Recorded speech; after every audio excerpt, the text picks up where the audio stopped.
Shalom saudara, apa kabar semuanya? Saya harap kita semua dalam keadaan yang baik dan diberkati oleh Tuhan.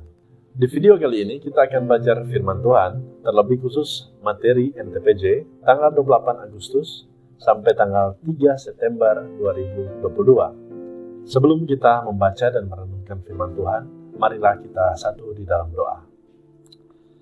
Bapa di sorga, kami mengucap syukur padamu Tuhan untuk kebaikan-Mu, anugerah-Mu dalam hidup kami. Terima kasih banyak Tuhan Yesus. Saat ini kami hendak membaca dan merenungkan firman Tuhan. Biarlah Engkau mau membuka hati pikiran kami, sehingga kami boleh mengerti apa yang menjadi kehendak-Mu di dalam hidup kami. Terpuji-puji nama-Mu, di dalam nama Tuhan Yesus kami berdoa. Amin. Saudara-saudara yang dikasihi Tuhan, tema yang diangkat oleh Gereja Masih Injili di Minahasa adalah nasihat dan doa untuk melakukan kehendak Tuhan. Pembacaan Alkitab terdapat di dalam Ibrani 13 ayat 17 sampai 25. Demikian bunyinya. Taatilah pemimpin-pemimpinmu dan tunduklah kepada mereka, sebab mereka berjaga-jaga atas jiwamu, sebagai orang-orang yang harus bertanggung jawab atasnya. Dengan jalan itu, mereka akan melakukannya dengan gembira, bukan dengan keluh kesah, sebab hal itu tidak akan membawa keuntungan bagimu. Berdoalah terus untuk kami, sebab kami yakin bahwa hati nurani kami adalah baik, karena di dalam segala hal kami menginginkan suatu hidup yang baik. Dan secara khusus aku menasihatkan kamu, agar kamu melakukannya, supaya aku lebih lekas dikembalikan kepada kamu. Maka Allah damai sejahtera, yang oleh darah perjanjian yang kekal, telah membawa kembali dari antara orang mati, Gembala Agung segala domba, yaitu Yesus Tuhan kita. Kiranya memperlengkapi kamu dengan segala yang baik, untuk melakukan kehendak-Nya, dan mengerjakan di dalam kita apa yang berkenan kepadanya, oleh Yesus Kristus. Bagi Dialah kemuliaan sampai selama-lamanya. Amin.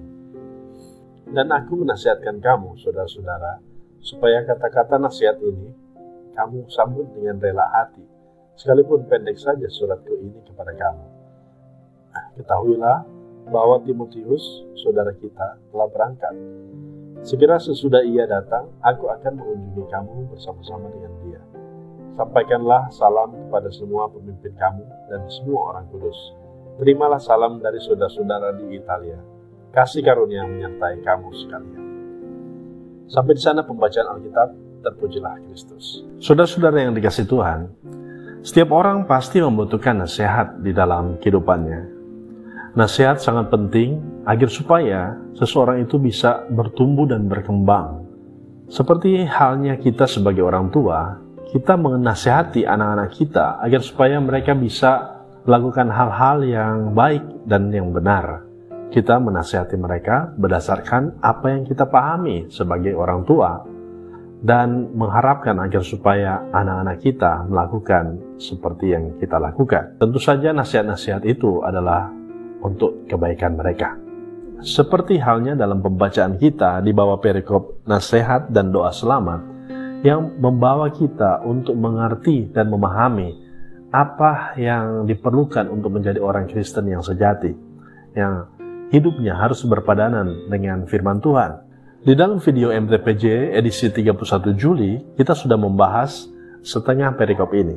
Dan di video ini kita akan membahas ayat 17-25. Nah, saudara-saudara yang dikasihi Tuhan, kita sebagai manusia tidak lepas lari yang namanya dosa dan pelanggaran. Kita memahami bahwa dosa dapat memisahkan kita dari Allah. Dalam 1 Yohanes 3 ayat 4, ketidaktaatan kepada Tuhan, maka manusia jatuh ke dalam dosa. Setiap orang yang melanggar hukum Allah berbuat dosa, sebab dosa ialah melanggar hukum Allah. Dengan demikian harus diberikan nasihat supaya melakukan hal-hal yang baik. Bahkan harus didoakan supaya tetap melakukan kehendak Tuhan. Nah, saudara-saudara yang dikasihi Tuhan, karena itu teguran, nasihat, pengajaran, dan keteladanan adalah cara untuk meluruskan yang bengkok. Gereja mengingatkan yang benar dan memberi pengajaran yang benar, juga melakukan yang benar, sekaligus mendoakan jemaat sebagai wujud melakukan kehendak Tuhan. Saudara-saudara yang dikasihi Tuhan, kita memang tidak hidup lagi di zaman Rasul ataupun para nabi yang menyampaikan teguran, nasihat, dan pengajaran-pengajaran seperti yang diajarkan Yesus untuk membawa kita kepada jalan yang benar. Namun kita percaya bahwa gereja saat ini adalah wadah ilahi yang dipakai Tuhan untuk menasihati dan mendoakan jemaatnya untuk supaya berada di jalan yang benar. Tugas yang dilakukan gereja adalah tugas agung dan mulia untuk mengajak manusia agar hidup berkenan di hadapan Tuhan Allah. Karena itu kita diajak untuk merenungkan tema minggu ini, yaitu nasihat dan doa untuk melakukan kehendak Tuhan. Saudara-saudara yang dikasihi Tuhan, kitab Ibrani adalah surat yang dikirim kepada orang Ibrani yang telah percaya kepada Tuhan Yesus. Penulis surat ini mengharapkan agar mereka yang sudah percaya diselamatkan lewat kematian Yesus dan tetap percaya bahwa Yesus adalah anak Allah yang telah dikorbankan sebagai korban penebusan dosa. Penerima surat Ibrani ini adalah orang-orang Kristen, namun ada di antara mereka yang masih mempertahankan tradisi yang mengajarkan keselamatan harus mengikuti tradisi Yudaisme dan taat melakukan hukum Taurat. Penulis kitab Ibrani juga mendambakan agar orang Kristen penerima surat tetap dalam keyakinan bahwa mereka diselamatkan melalui pengorbanan Yesus Kristus. Dengan demikian, mereka tidak murtad.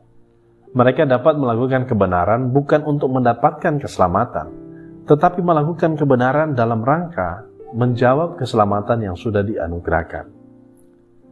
Oleh sebab itu, penulis kitab Ibrani ini menyampaikan pada perikop ini tentang nasihat dan juga doa selamat, di mana terdapat nasihat-nasihat untuk memelihara kasih persaudaraan, memberi tumpangan, mengingat orang-orang terhukum, dan yang diperlakukan dengan sewenang-wenang. Firman Tuhan menegaskan, Tuhan adalah penolongku, aku tidak akan takut.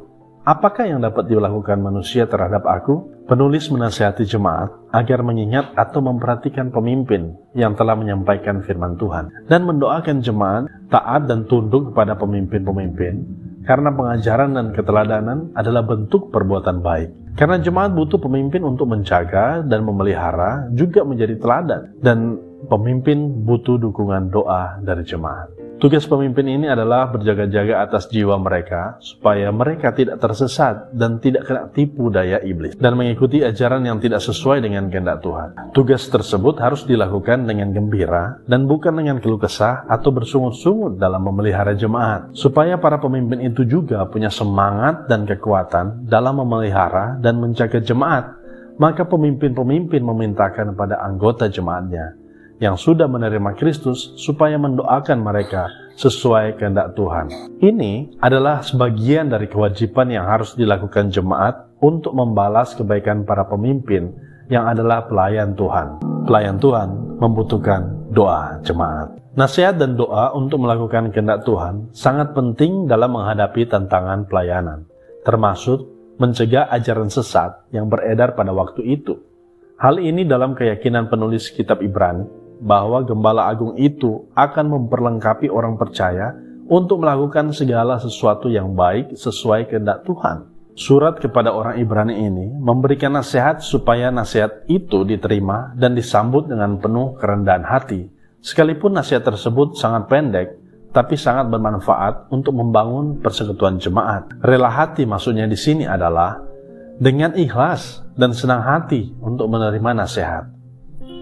Penulis menutup tulisan dengan menyampaikan salam berupa kasih karunia menyertai semua pemimpin yang berjeri lelah dalam pemberitaan firman Tuhan dan kepada semua orang kudus. Saudara-saudara yang dikasihi Tuhan, setelah kita membaca bagian firman Tuhan ini, maka kita pasti sepakat kita membutuhkan doa dan juga nasihat. Di sini juga kita belajar bahwa kita harus menghormati dan juga mendengar serta meneladani pemimpin-pemimpin kita karena pengajaran mereka tentang etika Kristen. Tentu saja ada pemimpin-pemimpin yang harus kita waspadai karena mereka mengajarkan tentang hal-hal yang tidak berkenan di hadapan Tuhan. Jemaat butuh pemimpin yang menjaga, memelihara, dan menjadi teladan. Demikian juga pemimpin butuh dukungan doa dari jemaat. Walaupun manusia diciptakan sebagai makhluk yang mulia, segambar dan serupa dengan Allah, namun manusia memiliki keterbatasan, kekurangan, dan kelemahan menjalani kehidupan sebagai anugerah Tuhan karena telah jatuh di dalam dosa. Yesus berkata di dalam Matius 26 ayat 41, "Berjaga-jagalah dan berdoalah, supaya kamu jangan jatuh ke dalam pencobaan. Roh memang penurut, tapi daging lemah."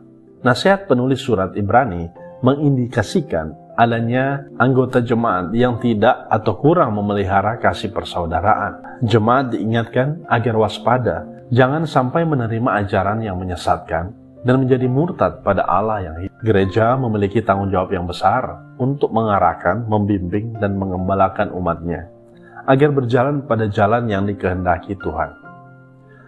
Memang saudara-saudara yang dikasihi Tuhan, akan sangat absurd kalau misalnya kita memberitakan tentang Tuhan Yesus Kristus dan juga ajaran-ajarannya, tetapi kita tidak hidup di dalamnya.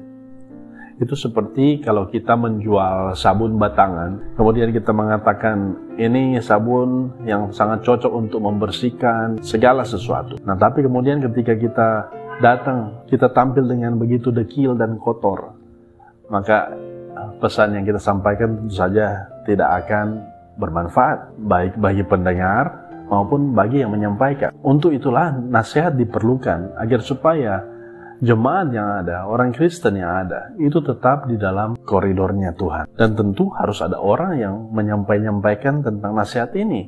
Apalagi di zaman sekarang, saudara. Di mana kita hidup di dunia yang penuh tantangan. Dunia sekarang sudah hedon. Hidup dalam hedonisme. Semua hal-hal yang bersifat hura-hura. Itu semua yang diinginkan oleh manusia saat-saat ini. Maka sebagai pemimpin, kita harus benar-benar memberitahukan yang baik dan juga benar. Tentunya sesuai dengan firman Tuhan. Melalui nasihat-nasihat ini diharapkan agar supaya jemaat itu mau melakukan kehendak Tuhan. Dan juga tentu saja mendoakan para pemimpin. Karena memang sekali lagi pemimpin juga adalah manusia. Ya. Jemaat butuh mendoakan para pemimpin agar supaya pemimpin itu tetap solid. Melalui nasihat-nasihat ini diharapkan agar semua anggota jemaat itu mau melakukan kehendak Tuhan. Dan juga mendoakan para pemimpin, sehingga itu menjadi kekuatannya di dalam dia memberitakan Injil. Tugas menasihati tentu saja tidak mudah dilakukan, namun jika dilaksanakan dengan disertai keyakinan, pemberian diri, ketekunan, dan doa, maka tidak ada yang mustahil bagi Allah. Saudara-saudara yang dikasihi Tuhan, gereja sebagai lembaga ilahi memiliki kewajiban untuk menjaga umatnya agar tetap hidup dalam kasih karunia yang menjaga, menyelamatkan di dalam dan melalui Yesus Kristus. Keselamatan yang telah dikerjakan oleh Tuhan Yesus sebagai korban yang kudus, yang dilakukan Allah sekali selama-lamanya, sesungguhnya telah menjadi bagian segenap orang yang tetap setia dalam doa dan iman, serta taat melakukan kehendaknya. Kita sebagai orang yang telah percaya pada Tuhan Yesus Kristus, harus terus mengingat hal ini,